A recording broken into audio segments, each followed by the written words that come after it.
la religion ne va pas à l'encontre de la transidentité ou de l'homosexualité? En fait, l'islam ne donne de jugement exclusivement qu'aux actions. Et donc, effectivement, si on parle d'une appartenance, si on parle d'une attirance, d'une identité, il n'y a pas de jugement à donner à ça. Une personne peut être engagée spirituellement et pour autant, je veux dire, être attiré par une personne de même sexe, par exemple, ou autre. Donc, encore une fois, on ne juge que la pratique.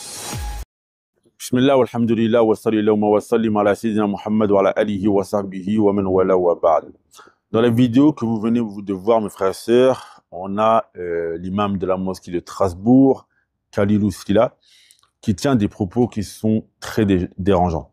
Il affirme en quelque sorte que le fait d'avoir une attirance pour un autre homme serait une chose dans l'islam qui ne serait en quelque sorte pas répréhensible et pas contraire aux valeurs islamiques.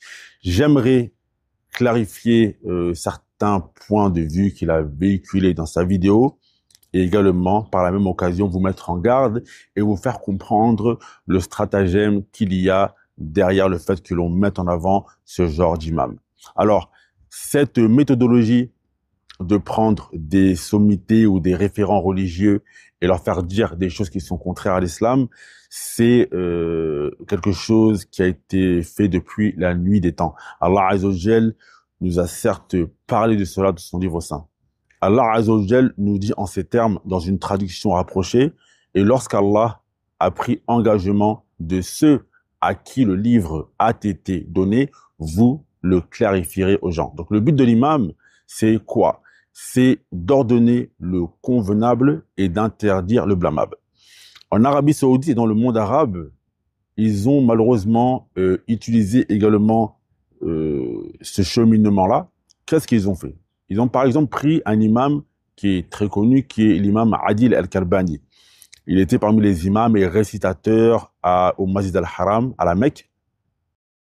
يا أيها الذين آمنوا إنما الخمر والميسر والأنصاب والأزلام رجس من عمل الشيطان إنما الخمر والميسر والأنصاب والأزلام رجس من عمل الشيطان فاجتنبوه لعلكم تفلحون.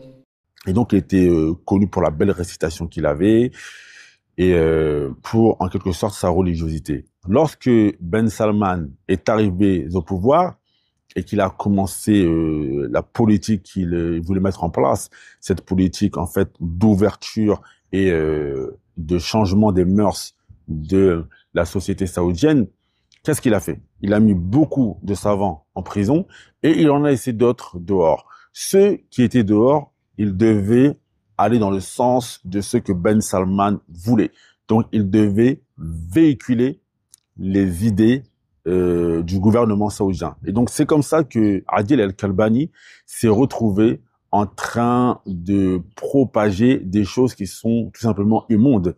Par exemple, on sait que chez les musulmans, tout ce qui est loisirs comme le casino, jeux de hasard, la musique étaient des choses que la masse des musulmans voyaient comme prohibées et interdites.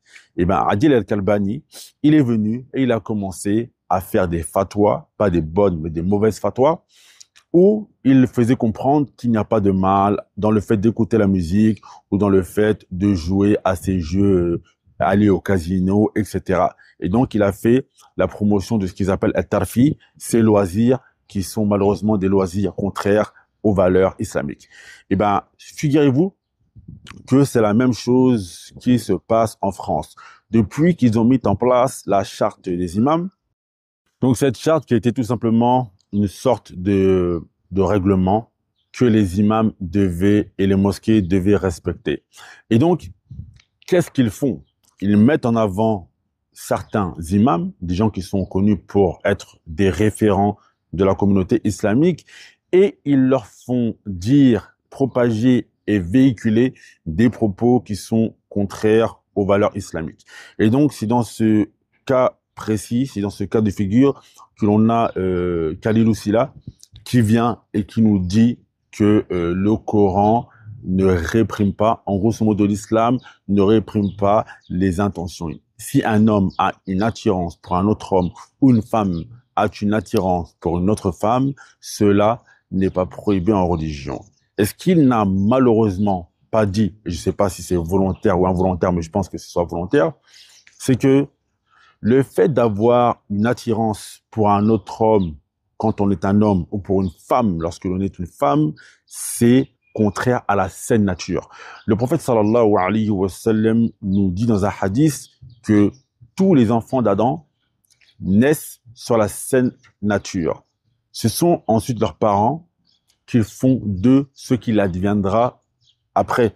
Celui qui devient chrétien, bouddhiste, juif, etc., c'est dû à la société dans laquelle il va vivre, c'est dû à l'éducation qu'il va recevoir. Mais la saine nature, c'est cette facilité à accepter la vérité. C'est le fait que l'on est encore sur le bien fondé qu'Allah Azza wa Jal a créé. Donc, avoir une attirance pour une personne de même sexe que lui, c'est quelque chose qui est déjà contraire aux valeurs humaines traditionnelles et contraire aux valeurs islamiques. Car, comme je viens de le dire, le prophète sallallahu alayhi wa sallam nous dit que chaque enfant parmi les enfants du fils d'Adam naît sur la saine nature, naît sur le bien-être et le bien fondé naturel. Donc, on comprend tout simplement, mes frères et sœurs, par cela, que la mise en avant de ce genre d'imam n'a qu'un but, c'est changer l'idéologie, la vision et le dogme des musulmans. C'est pour ça qu'il faut prendre garde à ce genre d'imam. Le prophète sallallahu alayhi wa sallam nous dit dans un hadith qu'Allah Azza wa Jal n'enlève pas le ilm du cœur des savants, mais il enlève le ilm comment? Par la mort de ces derniers, jusqu'à ce qu'il ne reste que des ignorants qui font des fatwas, des avis religieux, et ils parlent sans science, et par ces avis religieux qu'ils donnent, ils égarent les gens et s'égarent eux-mêmes, dans le sens un peu du hadith. Donc, mes frères et sœurs, on demande à Allah Azza wa Jal qu'il nous préserve de ce genre d'imam et qu'il préserve également la communauté musulmane, la communauté islamique sur la croyance saine